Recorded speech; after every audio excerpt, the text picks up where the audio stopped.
Hello everyone. How are you there? Back with me, Miss Poppy.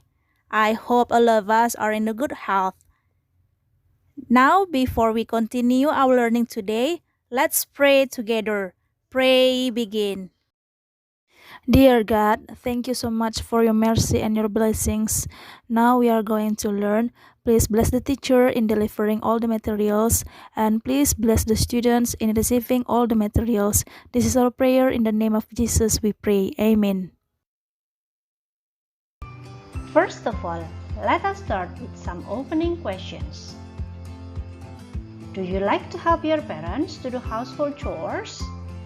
Apakah kalian membantu orang tua kalian dalam mengerjakan tugas-tugas rumah?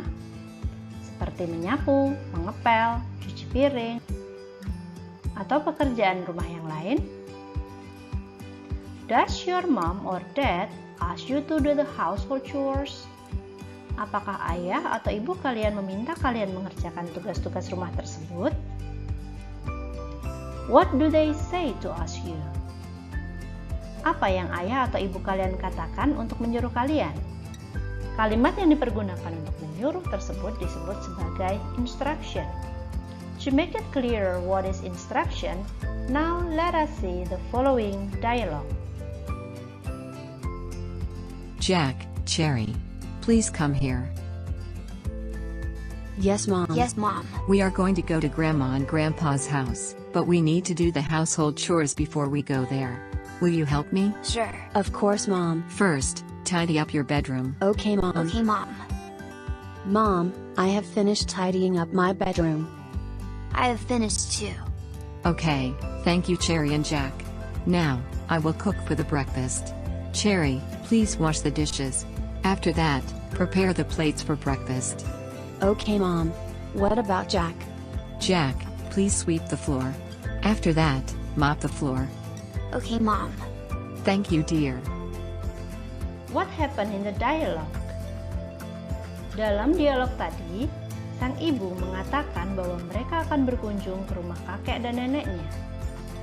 Namun sebelum pergi, mereka akan menyelesaikan pekerjaan rumah terlebih dahulu. Sehingga sang ibu menyuruh kedua anaknya untuk membantu dalam melakukan pekerjaan rumah. Beberapa kalimat yang disampaikan oleh ibu untuk menyuruh kedua anaknya dalam melakukan pekerjaan rumah disebut sebagai giving instruction. What is instruction? Instruction is an expression that is used to ask someone to do or not to do something. Instruksi adalah sebuah ungkapan yang dipakai oleh seseorang untuk meminta orang lain untuk melakukan sesuatu atau untuk tidak melakukan sesuatu. We can divide instruction into two. The first we call it command or request. Command atau perintah yang sering disebut juga request atau permintaan.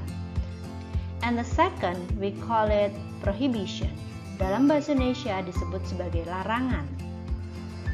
In the previous dialogue, we can see that the mother gives some instructions to the children. First, the mother say, Jack, Cherry, please come here. Datang ke sini. First, tidy up your own bedrooms. Pertama, rapikan tempat tidur kalian masing-masing. And then the mother say to the girl, Cherry, please wash the dishes. After that, prepare the plates for the breakfast. Cherry, cuci piringnya. Setelah itu, siapkan piring-piring untuk sarapan. Then the mother say to the boy, Jack, please sweep the floor. After that, mop the floor. Jack, sapulah lantainya. Setelah itu, pel lantainya. From all the sentences here, the mother is using some instructions to the children. All of the sentences said by the mother is called as command. Command is an expression that is used to ask someone to do something. Command atau dalam bahasa Indonesia disebut sebagai perintah adalah ungkapan untuk menyuruh seseorang melakukan sesuatu. In the previous dialogue, the mother say, "Come here." tidy up your own bedrooms. Wash the dishes. Prepare the plates for breakfast. Sweep the floor. Mop the floor. From all the examples here, we can see that all of them are using the same pattern. It starts with verb 1. Dalam kalimat tadi, sang ibu menggunakan kalimat perintah atau command dengan memulai semua kalimatnya menggunakan verb 1 atau kata kerja dasar.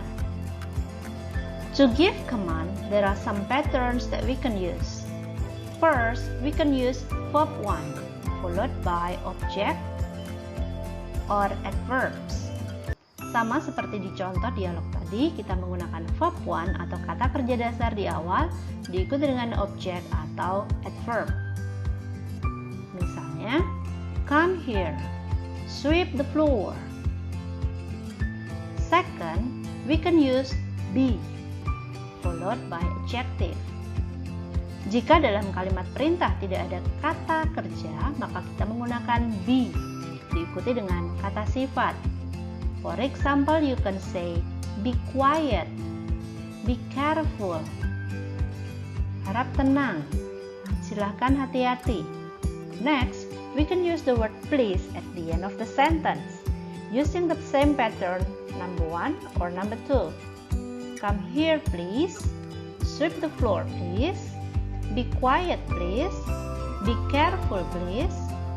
Next, we can also put the word please in the beginning of the sentence, followed by verb 1 or be an adjective.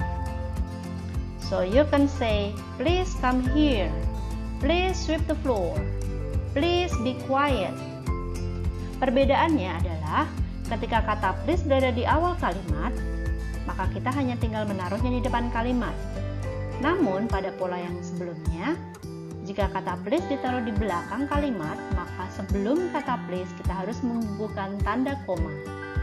And the next pattern, you can use can you, followed by verb 1 or be. For example, you can say, can you sweep the floor? Can you be quiet?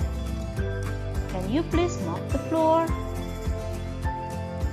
Dengan menggunakan pola yang sama, hanya dibentuk menjadi kalimat tanya, diawali dengan can you.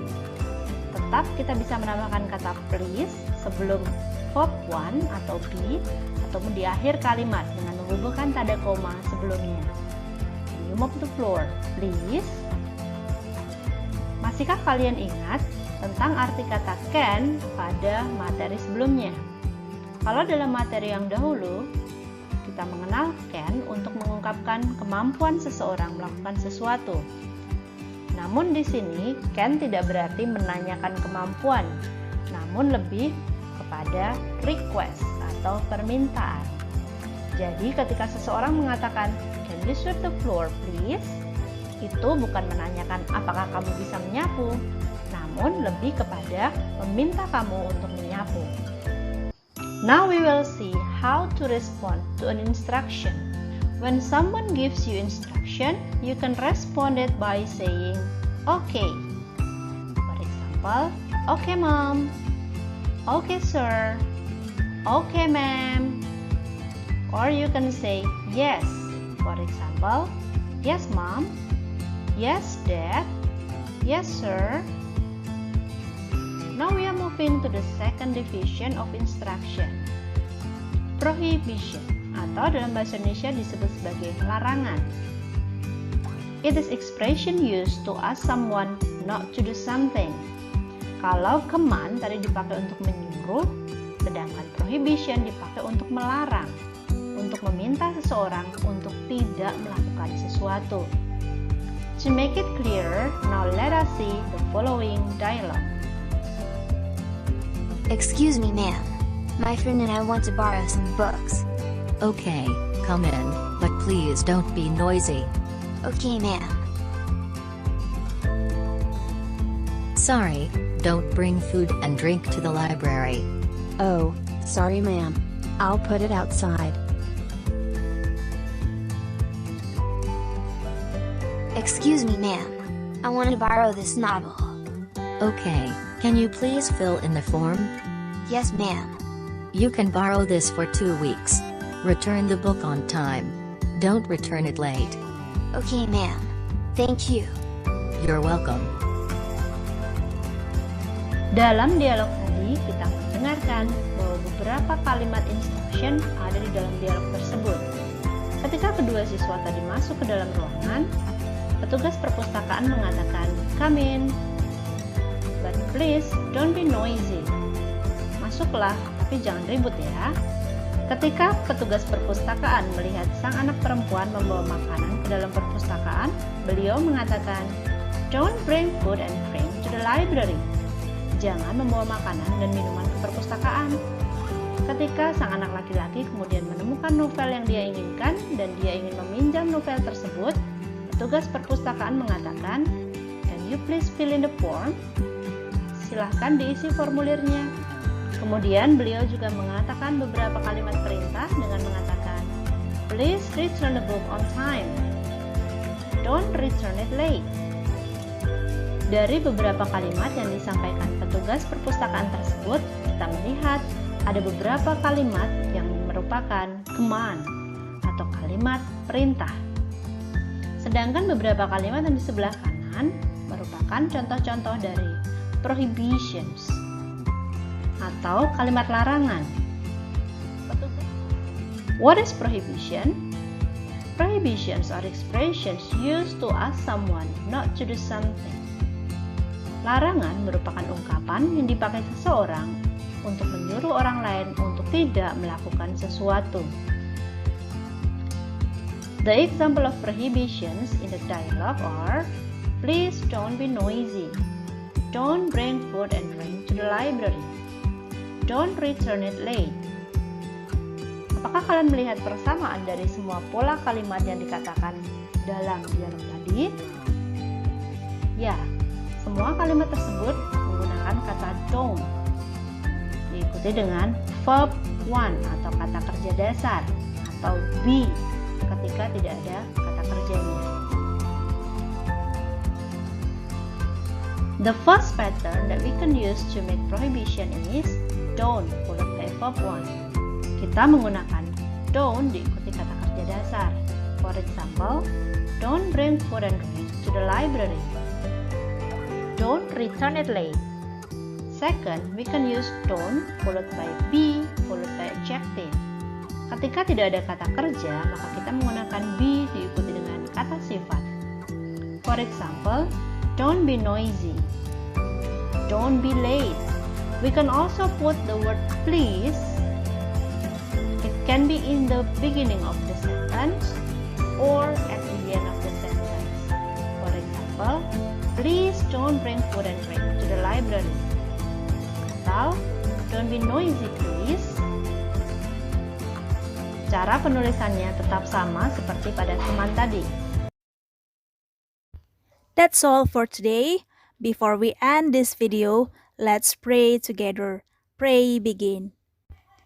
Dear God, thank you so much for your mercy and your blessings, so our learning process can run well. We hope this learning video can be useful for everyone. This is our prayer. In the name of Jesus we pray. Amen. This is the end of this video. I remind you again to follow the health procedure. Wear your mask, wash your hands, keep your distance, avoiding crowded people, and diminishing your mobility. Send my warmest regards to your parents. See you in the next video.